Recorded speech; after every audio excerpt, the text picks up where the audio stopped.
Yo, yo, yo. I'm Candy. I be knitting. And this week we be mostly talking about bulky yarn. I rarely knit, it's probably my least used yarn, but it's got its place. I have been gone for maybe almost 2 months now. So we're just going to pick up, like, just starting with what I did this week. So if you remember a project that you would like an update on, just let me know and be like, hey, what happened to those black and white socks? My husband's actually wearing those right now and they're kind of been used, so I don't think I'll be showing those, but they're finished. But we're just gonna jump in like we've never missed a beat, starting with this week. And then probably I still want to talk about the Duroc, the hand spun sweater I knit for my husband, which, spoiler alert, he's also currently wearing that on his body right now too. So let's just jump right into it. This week was, or is, the week of American Thanksgiving here in the United States of America. And so I have the week, well, I don't work full-time outside of the house, but my kids had the whole week off from school. My husband had the whole week off from work, and so we just kind of chilled around the house, putzed, if you will. And so I was able to get a lot of things done and get a lot of things started. And so that being said, I believe y'all have seen this 99% finished project before. This is a blanket out of Lion Brand Respun. I made for my sister-in-law, and it was done for a long time, but I have Mr. Rulud, my husband, has two sisters, and I wanted to make each sister a blanket, so I finished this blanket for the first sister, and then I wanted to finish the second blanket for the second sister, and I have since done that. So this is just my own pattern, Lion Brand Respun, thick and quick, and I just did some striping. When I had like a little bit of the last yarn left, I would start the next yarn and kind of stripe it in, and ended up with a nice little situation here, a nice little couch throw blanket situation. She said she wanted something thick and fluffy. Then for his other sister, I returned to one of my favorite blanket patterns, Kagan's Quilt, which is a paid-for pattern that calls for fingering weight yarn. There's 4 different motifs that come in the blanket. I used one of the motifs and I did it in bulky weight with 10 millimeter needles, which are size 15 needles, I believe. And I did the whole thing in Lion Brand Homespun. So I can't show you the whole thing because it's massive, but I will show you this square because it's more illustrative of what happened.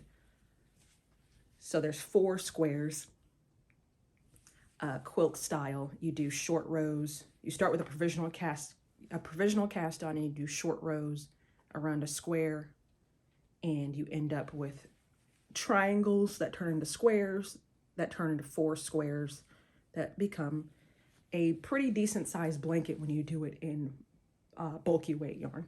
And this is all Lion Brand Homespun. And yeah, size 15 needles, Lion Brand Homespun. It took me a little bit more than 1 skein to do 1 square. And so I did have to mix and match colors, but I also think it's a quilt motif, so it should kind of be mixy and matchy. And, you know, obviously orange is a complementary color to blue, and so I thought that was a nice little pop of color. And so I finished this, and then I wanted to wash both blankets before gifting them. And then I sewed on little tags, which were a stocking stuffer from last Christmas. This one says, "This took forever." I love the Kagan's quilt pattern, but knitting with bulky yarn can be a little bit rough on the hands, so I did have to take lots of breaks from this one. And then obviously what I ended up doing was just doing like a triangle a week.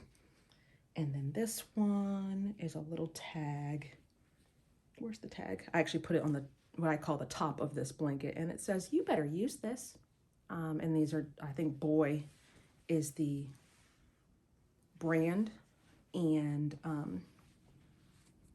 they were just a cute little stocking stuffer I got last year, and I think it's going to be a real cute use of that. I don't think these are going to go into the washing machine too much, so I think those tags should be fine.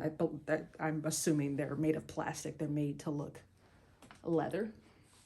So those are those. Those were, like I said, 99% done. I just had to weave in some ends, get them washed, get the tags sewn on, so now they're ready for when I see my in-laws next. And so, like I said, this week, American Thanksgiving, family staycation. So what I did, I loaded up a nice little basket full of all my bulky weight yarns, and I just started knitting some things. And actually I forgot one of the things, but it's okay, we don't need it. You'll see it again, maybe not. But I have these needles, which I'll tell you what the project is in a second. And these are Addy Rockets, and there's size 10 needles, 6mm needles. And they're just my favorite needles for like really quick projects. I like to knit hats on 9-inch to 16-inch circulars. I believe these are 16-inch circulars, and they just are very smooth. The knitting goes very nicely, and I can just chill and, you know, knock some things out. I believe there are at least 3 drives for winter wear happening right now in my community. The kids' school has one, our church has one, and someone else is having, a local place is having them. And I like knitting, and I like people to be warm, and I feel like, you know, a hand knitted hat could be a nice little treat for someone that, you know, just needs a hat. And so I spent a little bit of time this year doing that. Also, I end up coming into bulky weight yarn, and it's not my favorite yarn to use, but it's very good for keeping warm. And so I started off, couldn't find my size 10 16-inch circulars, and I had a size 9 26-inch circular. And so I started doing that, and I ended up making like a cowl, but I don't have the cowl in the room right now. Then I actually ended up finding my needles. So already this week, all but weaving in some ends and obviously washing it, I finished one hat. And this is just a real simple hat. I cast on 56 inches, and I had this like kind of like bright orange color, and I just had like a little nugget of it. And so I did the brim, and then when I ran out of the brim color, I had some hot pink bulky weight yarn in my stash, and so I continued with that, and it makes a nice little color coordination. So that's the other thing I like to knit with the bulky weight hats, because you don't always get a lot of yardage with them, and so I think it's fun to like mix and match the colors. And also when I'm donating things, I like to donate things that I would like, you know, because I try to, you know, put myself in the shoes of someone who, you know, like, okay, that could be me one day. What, you know, what would I appreciate? A lot of people this time of year, there's been a lot of like trends on social media of like people not having the best of intentions when it comes to donating things to people. And so I try to put my best foot forward and donate things that I would appreciate, because that's the only way I can really, that's, you know, the only place I can really come from, and it's genuine. And so I made this hat. I think it's really cute, rather large, you know, someone with a lot of hair, or someone with a adult sized head.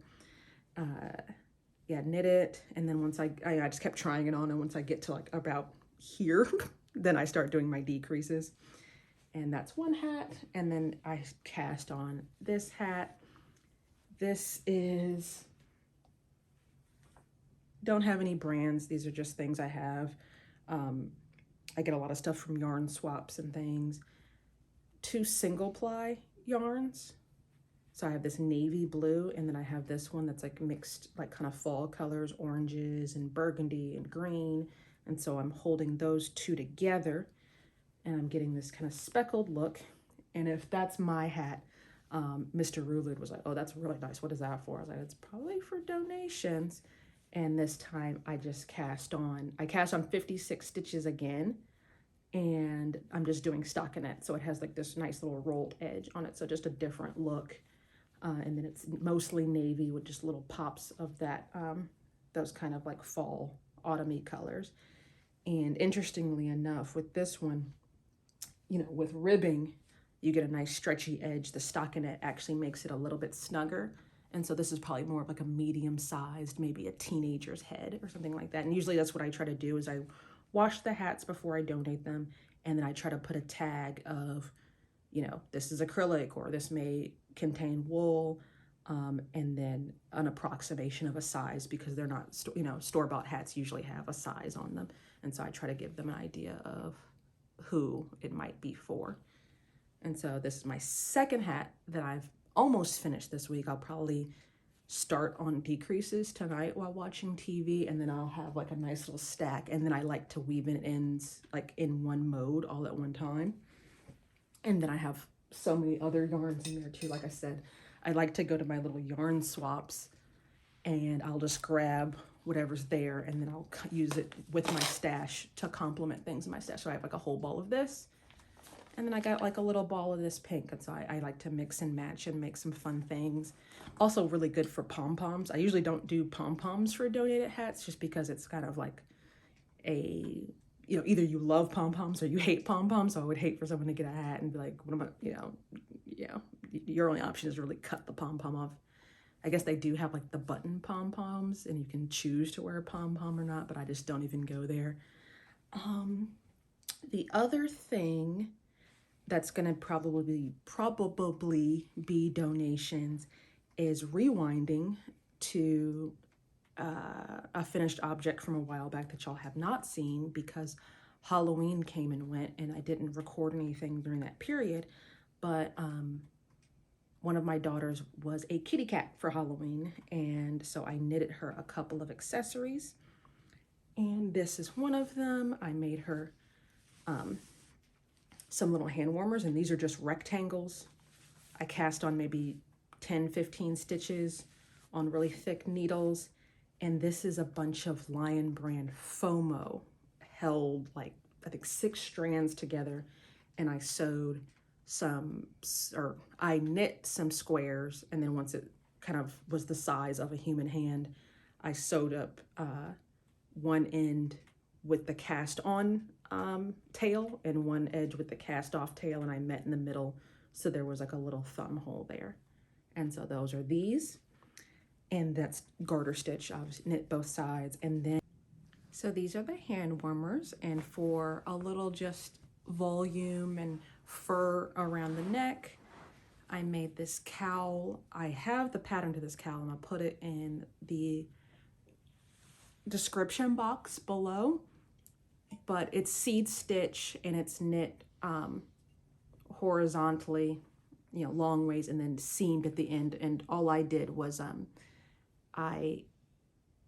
when I cast off, I knit it together with the cast on edge, so I didn't have that last step of seaming.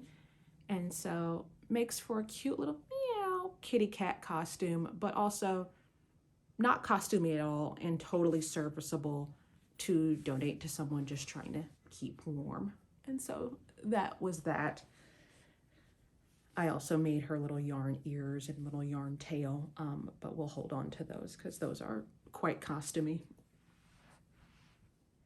So as I said before, this week was American Thanksgiving, and a tradition we have here is the Macy's Thanksgiving Day Parade. We watch it in my house with my family every year, and ever since I started to learn to knit, I've always tried to do a cast on with the parade, something. The parade's like 4 hours long, and so I think it's fun to see how far along on a project I can get. So this is some yarn that I got from not the yarn swap, but from someone at the yarn swap. Very long story short, Misty from Recycled Yarn, I'll put her information below. She hosts a yarn swap every quarter, and a few months ago I was there and someone came up to me and they were like, "You're the one that brings the hand spun." And I was like, "Yes, I've brought hand spun before." And I opened my bag, I had more hand spun there, I gave it to them, and then they showed me a picture where they had picked up some of my hand spun, and it was, you know, it was okay hand spun. It also wasn't colors that I was wild about, but they had actually used it in a weaving project they had been working on, and a weaving project with their own hand spun, and I was very much touched. It was very emotional to see, like, I didn't know this person, didn't know my yarn was out there in the world, and to see it in a finished project was very touching to me. Once again, very long story short, it was very much like stepbrothers. Did we just become best friends? And ever since then, I've been meeting up to spin with this person. And so we've begun this friendship based on this yarn swap. And so we give each other fiber, we give each other hand spun, and this is some hand spun that they gave me. I don't know the fiber. They don't remember the fiber. They had one ball of it. I weighed the ball. It was about 80 grams. It feels very silky, and my first instinct was like, this feels very nice on the neck. And a lot of people, their go-to when there is one skein, less than 100 grams of a yarn, is to do a Sophie scarf. And I'm not going to belabor the point because I try not to get snarky, but if I were to do one of those like unpopular opinion videos, I'm not a big fan of the Sophie scarf.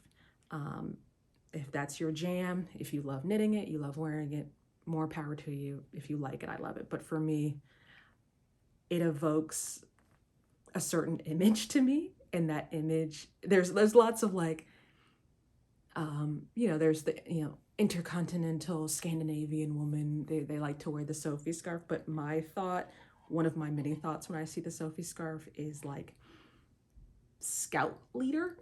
And so that being said, I cast on the, it's called the Knitting Badge Neckerchief by Niklas Heed. And it is one of those one skein little scarflet, shawlette, tiny little things. It takes one skein of yarn. And Niklas had the same thought, I believe, looking at these little neckerchiefs. It reminds me of a Cub Scout leader, a Girl Scout leader, and it comes out into this little bandana. So you cast on actually up here, and then you do some garter stitching, and then you end up doing some dropped stitches. And they have several different versions in the same pattern of different yarn weights you can choose, but also different size needles you can choose. And in the pattern, they say whatever yarn you want to use, so to get whatever fabric you're trying to get. And I'd say this this yarn is hand spun, but it's kind of like a heavy DK. And so I used 4¼ millimeter needles, which I don't think have a US translation. They're just some short wooden needles. They were just too short to finish the whole project, but they were good for the beginning of the project. But at the very end, because you're doing all these drop stitches, so you're adding so many stitches at a time, I did have to switch to one of my longer Chalgu needles, but for the most part, it worked out very well. And Niklas's intention with this is in the project page, and I just realized this matches my sweater. This sweater, by the way, I'll put the project link down below as well, but this is a free knitspiration pattern that was a vest that I turned into a sweater with some Neighborhood Fiber Co. rustic worsted wool that is a discontinued base. And so in the project pictures, Niklas has it on like this. They twist it up like this, and they have it just clasped right here. I think I would do like a little knot. I need to get Mr. Rulu to show me how to properly tie a tie, but I would just do a little knot like this. And I just think this is hilarious because I actually am a scout leader. And so I was just like, the color is right. This green color is perfect. And I also am a youth leader at my church. And so the idea that I could just put this little kerchief around my neck and some cargo shorts and like a vest or something, and anytime I have my little ducklings following behind me, they can tell who the leader is. I just think it's hilarious, and it took me a few hours, and I got to use some hand spun from a new friend. So that's that. And I have not blocked it yet. I wove it in the ends today. I didn't actually finish it during the parade because I was born in the 80s and raised in the 90s, and when Shaggy came out, Mr. Boombastic himself, I had to put my knitting needles down. So I couldn't fully get into my knitting. I was kind of into the parade a little. The parade was a little lit this year. But Niklas in the pattern says to aggressively block this. So I'm gonna soak this tomorrow and stretch it out really nicely so I get that nice little, that length that Niklas has in their final product. And yeah, I'm just gonna put this on for the rest of the, I only have a couple minutes left with y'all, so I'm just gonna put this on and keep it on to the end. So that is that cute little project.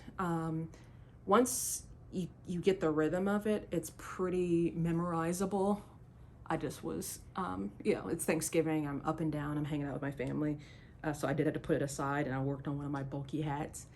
But then today I sat down for maybe like another hour or so and knocked it out. And I was kind of nervous because I do sometimes get confused with repeats and repeats that involve increases. I have to kind of pay attention to that. But I actually got through it without a whole lot of fuss. And like I said, it doesn't take terribly long. So if there is a miscount, you can always go back. But also it ends up wrapped around your neck. So who cares if you're off 1 or 2 stitches. The last thing I'm going to leave y'all with is I'm going to talk a little bit about hand spun, just so we get a little update about hand spun every once in a while. I was working on this. This is, once again, this is going to be the yarn swap episode. I got this fiber from the yarn swap, and the only thing it said Ashford, which I assume is a reference to the Ashford company that makes spinning wheels, Ashford Melange. And then it said it's a mix of wool, it's got bits of silk in it. I've been calling it my wet newspaper yarn because from back here, it looks like all mushed together in gray, but if you look close, there's grays, but there's also little bips of color, little red, little blues, and it just reminds me of when you take a colored newspaper and it gets wet and all the colors kind of run together and kind of like a mushy gray mess. And so I've been knitting this, and I don't know who I am now. I've been swatching for my sweaters, and I've also been sampling with my yarn. And so I had spun some up. I've been spinning this on my Ashford Traditional, and I had also sampled some on my drop spindles. So I plied off my drop spindles and I knit up a little swatch, and there's a pattern by Lauren McElroy that I've been wanting to make because it's in Apply magazine, so it complements hand spun. And so I cast it on just to see how it would knit up and what my gauge was looking like. And this is a swatch of that yarn. First issue is Lauren's pattern calls for like a broken rib pattern, and the way this melange yarn is set up, I can't see the pattern.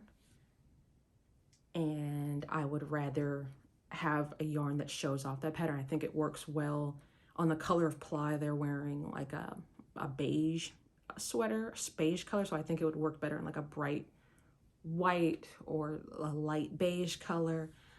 This is too dark and too busy for me to be able to justify putting that much effort into a broken rib pattern all over a sweater.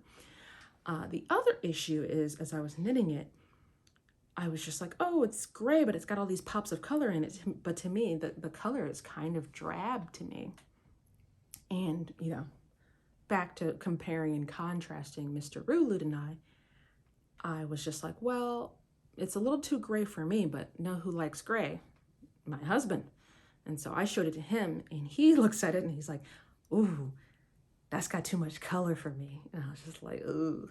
And so I honestly don't know what is the next step. So I took the yarn that I did have on my wheel and plied it off my wheel. And I've got like 1.5 pounds of this stuff. And so I just need to like, I kind of paused on it for a second. and was kind of thinking like, what can I do with this?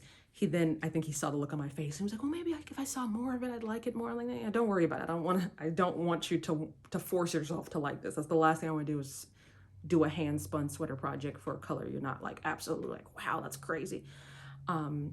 So I had some thoughts. I do want to make the Ooey Gooey by Andrea Mowry. And so I think this would be an okay background color for that. You know, if I did like one of my, like, I think I have some bright white yarn and I could play with it like that. I was thinking of a cardigan for myself, because even if I was knitting this kind of gray color in a cardigan, if a cardigan's open, I can complement it with something else. I was also thinking, since I have, like, I think I have 1.6 pounds of this, I could do a dress, which I've always wanted to do, a knitted dress. And it seems like, okay, well, why, if you're not crazy about this color, why would you want it all over yourself? But I'm just like, because a dress is so much fabric, I think it would work better in neutral colors. To me, this is more of an accessory color, the bright colors, or like a nice scarf in a bright color. But when I go for like all over look, I'm, you know, probably gonna go with something more neutral, and then I can dress it up with colors and with accessories and things like that. And so I was kind of like thinking of like maybe looking around for like something that's like, I'm imagining something that's like a really loose gauge and like maybe like a deep V or like a backless situation, and something I can wear like a pretty slip under. And then I could have like my first dress that's hand knitted. Something to think about, you know. But I have time, because I did, like I said, I paused on this one because, like I said, I didn't know where I was going with this swatch, but also because I went out and bought more fiber. And so I was just like, take this off the wheel. We'll move on to something else. So did not get this at a yarn swap. I went to a festival at a local farm called Peace Hill Farm. As far as farms and festivals go, it's pretty much in my backyard. And I met a farmer from Lenexa. And that's the thing I love about these festivals. You know, I know there's like a lot of FOMO about going to New York Sheep and Wool or going to Stitches West, but there's probably, if you live in the continental US, I can tell you for sure, because I've looked, every time I think of a place in America, I'm like, what are the sheep like there? I guarantee you there is a knitting festival within, at least, if not, you know, in your own backyard, a decent drive, you know, to someplace. So you don't have to fly and do like Airbnbs and have a whole lot of money to go to these festivals. They're for people like you and me. That's my PSA for the day. But anyway, the thing I love about these festivals is that you meet these farmers, and a lot of these, you know, social media will have us thinking everything's like flashy and reels and these independent dyers with all this reach. And it's a lot of people out there that have like a Facebook page with like their house phone number on it, and that's it. And you're like, what is this? What are you selling? What's going on? And the only way to meet them is at festivals like this. So I met this farmer at a Lenexa, Virginia, and he has a flock of sheep, and he was selling, he was actually partnered, he's good friends with a spinner, and she was selling some of her yarn that she spun from his sheep.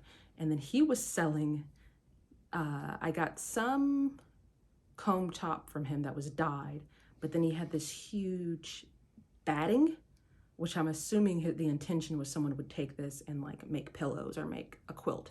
But I was just looking at the quality of the fleece and the wool, and I was like, I'm gonna spin that. And so I bought a pound of this wool batting from him, and it was just huge big sheets of fiber.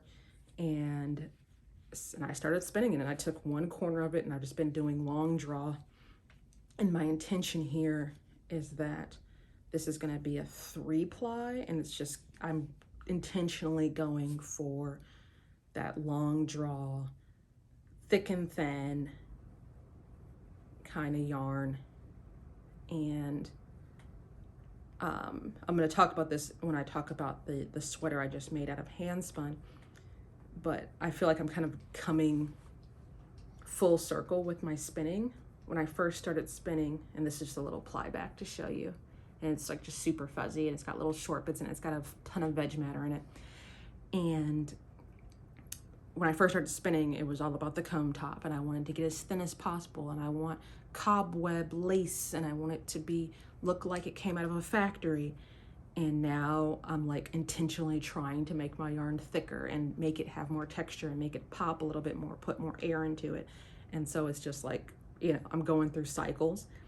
And so that's the intention with this. And then a long time ago, over a year now, I had this idea of knitting a white sweater and then dyeing the sweater and maybe doing like a fade or dip dye or something, some kind of dye experiment with a fully knitted sweater, rather than I've dyed fiber before, I've dyed yarn before, but the idea of dyeing a finished project sounds intriguing to me. And so I think that's my intention with this. We shall see. But that's what I've been working on right now. I think that's pretty much all I wanted to say to y'all today. Next time we get together, like I said, I want to deep dive into that Duroc sweater. And then I have some more spinning stuff I would like to show y'all, and a couple of new cast-ons. I'm not just this altruistic person that's knitting all of these things for other people. So I do want to show you some projects I have working on for myself. Also, we're almost at the end of the year, so at some point I'd like to look back at this year, talk about my goals going into this year, talk about my goals going into the next year. The other thing looking at this I'm thinking about is when I first started spinning, like I was very much turned off by veg matter being in my yarn, like little sticks and grass and stuff like that. And I would be like compulsively picking it out. And I remember watching spinners on YouTube, and they'd be like, don't worry about it, it'll come out. Don't worry about it. I'm like, how can you function like this? I have to stop every second and pull out all this grass. And what happens is, you process, you're drafting the fleece, stuff comes out of it. I'm spinning, stuff is breaking up and coming out of it. Then you go to thwack or snap the yarn, stuff is coming out of it. Then you go to knit with it, stuff is coming out of it. So every step of the way, stuff is gonna come out, and you don't have to sit there and pick everything out. But also I've come to find it very charming, especially when I'm buying a commercial yarn and the commercial yarn happens to have like a little stick or a little piece of grass in it. And I'm just like, oh, that's so precious. And so now it's like, not only do I appreciate lumpy, bumpy yarn, but I also appreciate dirt and grass being in my yarn. So that's that. All the places you can find me, I'm at Rulude on Instagram. You can also email me, candibknittin@gmail.com. I'm on Blue Sky, candibknittin on Blue Sky. I'm also on Ko-fi, at Rulude on Ko-fi. That's all the places you can find me. We'll talk about the Duroc next. What are you knitting on this week? Do you do vacation knits? Is this your gifts knitting season? Is this your donation knitting season?